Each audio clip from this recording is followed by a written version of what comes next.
Hello and नमस्ते, good morning, back to my new blog. आज चाहिँ म यहाँ गावर भ्याली होमस्टेमा छु। अब आज साँझ चाहिँ काठमाडौँ पुग्दैछौँ। अब दिउँसो चाहिँ अहिले यसो नेपालगञ्ज कोवलपुरतिर यसो घुमघाम गर्न निस्केको। गावर भ्याली होमस्टे,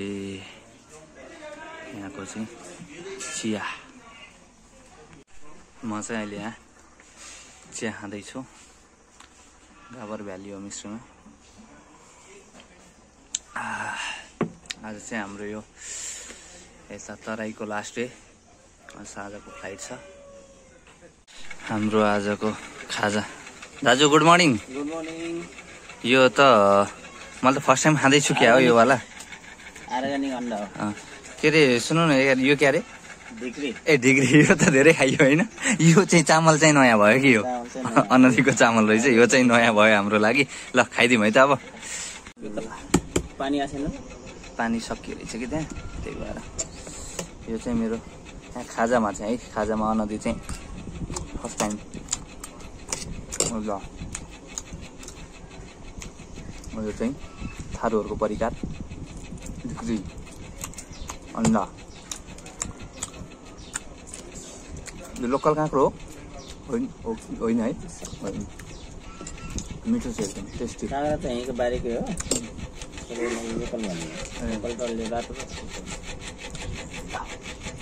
यहाँको बाहिरको इन्भाइरोमेन्ट चाहिँ यस्तै छ। यो होमस्टेमा चाहिँ आएपछि थारू कल्चरको बारेमा एकदम बुझ्न सकिन्छ। यो चाहिँ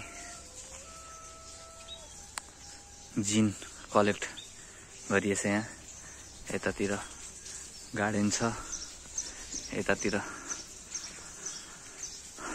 यहाँ हातले बनाएको सामानहरू छ। अनि यहाँ चाहिँ save the culture, sell the culture लेखेको छ है। एकदम हरियाली छ, रिसोर्ट जस्तै छ यो होमस्टे। गार्डन छ पुरै यतातिर। हामी चाहिँ अब यहाँबाट निस्क्यौँ गावर भ्यालीबाट।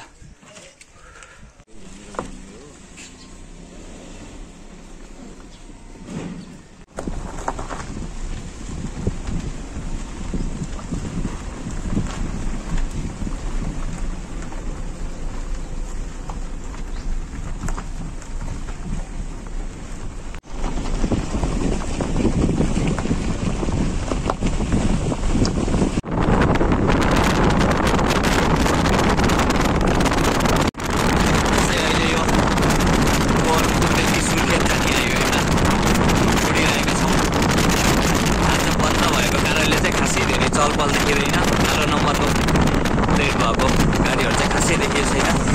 रोड खुल्ला छ। यहाँबाट चाहिँ नेपालको मध्यपश्चिम मिडवेस्ट अथवा प्रदेश नम्बर 6मा जाने गाडीहरू लाग्छन्। अहिले हामी कोवलपुरतर्फ जाँदैछौँ। यो चाहिँ कोवलपुर चोक। चोकबाट अब हामी पश्चिम नेपालगञ्जतर्फ जाँदैछौँ। ए दक्षिण।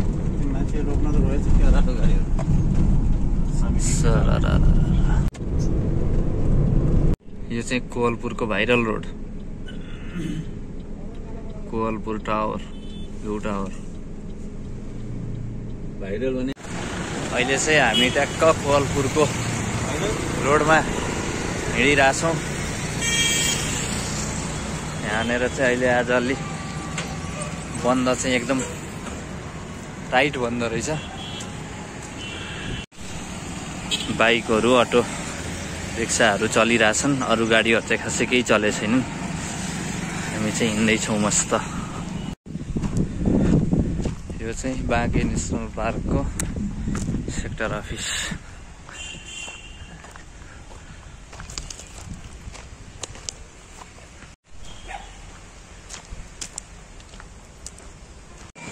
कोवलपुर बजार। हामी चाहिँ अहिले यो कोवलपुरको भाइरल रोडमा छौँ। अब भाइरल रोड यहाँ city plaza restaurant and lodge भन्ने रहेछ यहाँ अगाडि, त्यहाँनिर खाना खान्छौँ। हामी चाहिँ यो सिटी प्लाजामा खाना खान्छौँ। अब मिठो खाना पाउँछ अरे यहाँनिर चाहिँ। यो भाइरल रोड भनेर चिनिने रहेछ यसलाई चाहिँ। अगाडिपट्टि भाइरल रोड हेर्ने टावर छ,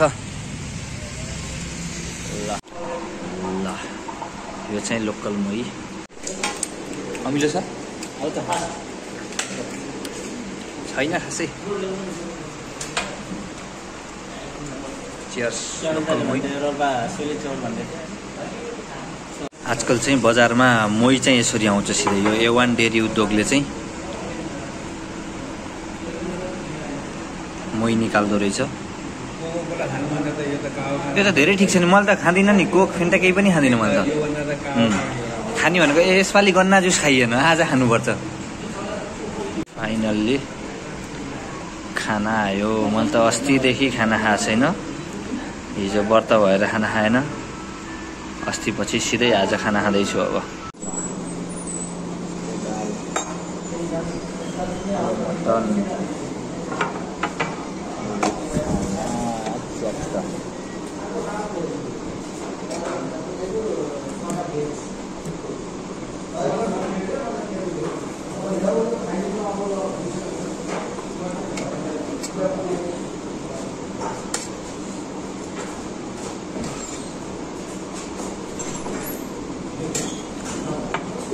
यो चाहिँ कोवलपुरको क्रिकेट मैदान रहेछ यहाँ चाहिँ आज लोकल टुर्नामेन्टको फाइनल गेम हुँदै रहेछ यहाँ नाइट फ्लड लाइटमा गेम हुँदो रहेछ यहाँ चाहिँ आज आइपिएलमा आरसीबी र पन्जाबको पनि गेम छ यहाँनिर आज लोकल टुर्नामेन्टको फाइनल पनि रहेछ पुरै लाइटहरू देखिराखिएको छ यहाँ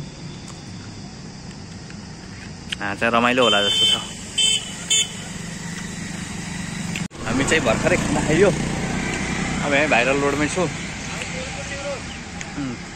र यो ठाउँ न्यू रोड होइन viral road next line viral रोडमा हामी फेमस मान्छे छौँ है यहाँ या फाइनल्ली हामी चाहिँ यहाँ नेपालगञ्जको बागेश्वरी मन्दिरमा आयो एकदम भिडभाड छ आज चाहिँ हामी 3 जनाको टोली चाहिँ यहाँ अब गन्ना जुस खाने भनेर यहाँ बागेश्वरीतिर आइरहेछौँ तर हल्का यो ठाउँ चाहिँ अलिकति गन्ना जुस खानलाई पनि फोहोर जस्तो लागिरहेछ है मलाई चाहिँ यो चाहिँ जुस बनाउने machine this is sugar cane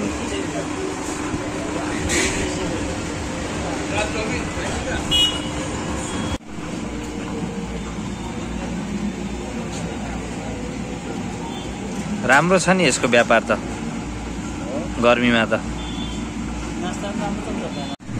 finally आयो लस मजा आयो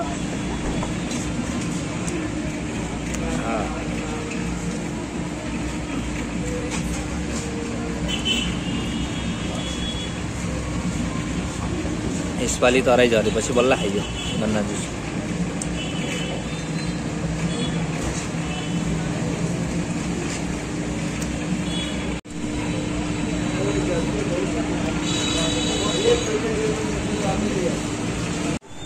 फाइनल्ली गन्ना जुस खाइयो अब चाहिँ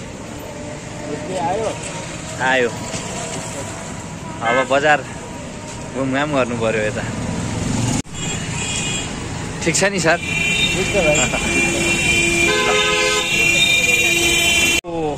हाई हामी चाहिँ अब यसो बागेश्वरी मन्दिरलाई दर्शन गरेर ब्याक टु काठमाडौँ एकदम मन्दिरको बाहिर चाहिँ लास्ट फोहोरै फोहोर रहेछ एकदम स्मेल आइरहेछ ब्याड स्मेल छ यो मन्दिरको बाहिर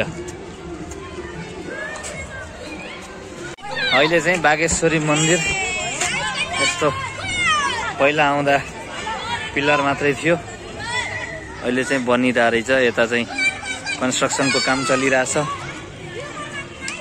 यो बनेर सकिएपछि चाहिँ राम्रो देखिएला मन्दिर चाहिँ उतापट्टि छ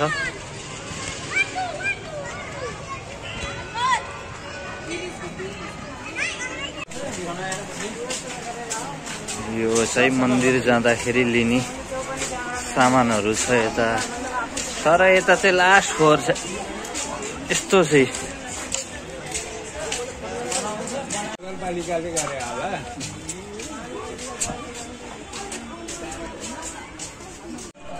जय जय जय बागेश्वरी माता जय।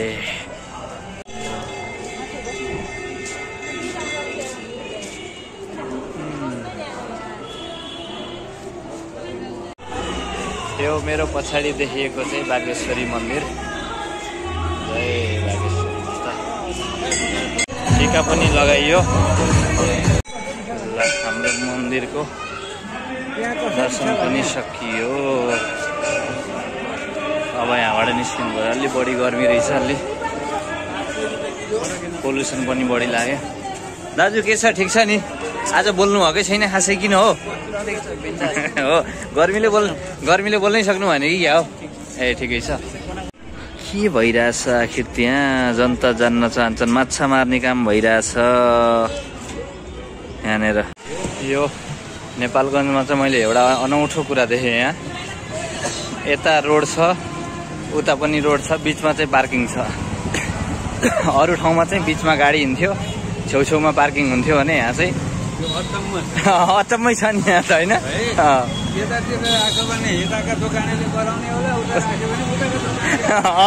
बिचमा राखेपछि कसैले नगराउने, कसैलाई डिस्टर्ब नहुने।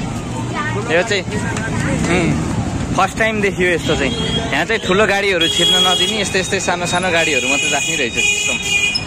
फाइनल्ली 3 दिनपछि चाहिँ अब फेरि हामी काठमाडौँ जाने भयो। साह्रो धुलो हो नेपालमा, जताततै धुलो छ। यहाँ एयरपोर्टमा नि यस्तो धुलो छ। एयरपोर्ट चाहिँ राम्रो बन्दैछ यो। हामी चाहिँ अहिले यताबाट जान्छौँ। ल दाजु, ल अब छिट्टै भेट हुन्छ। अहिलेलाई चाहिँ बाई भनिदिनुहोस् है त। ल फेरि आइयो नेपालगञ्ज एयरपोर्ट। टक्क लाएर अब हामी यहाँबाट इन्ट्री। हाम्रो चाहिँ श्री एयरलाइन्सको 1 घन्टा डिले भइरहेछ फ्लाइट। आयो प्लेन आयो एउटा। प्लेन चाहिँ आयो श्री एयरलाइन्सको। यहाँ मान्छेहरू सबैजना वेटिङमा छन्। मैले चाहिँ आज धेरै पछि 2-3 वर्ष कति भयो तिम्रो मेरो भेट?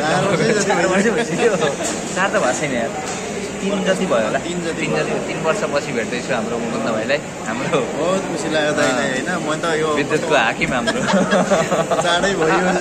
अब चाँडै हुन्छ। धेरै वर्षपछि भेटेर खुसी लाग्यो। फाइनल्ली 2 घन्टा वेट गरेपछि चाहिँ हाम्रो प्लेन आयो। सिधै काठमाडौँ पुगिन्छ। फाइनल्ली 1 घन्टामा आयो। एकछिन होल्ड पनि भएर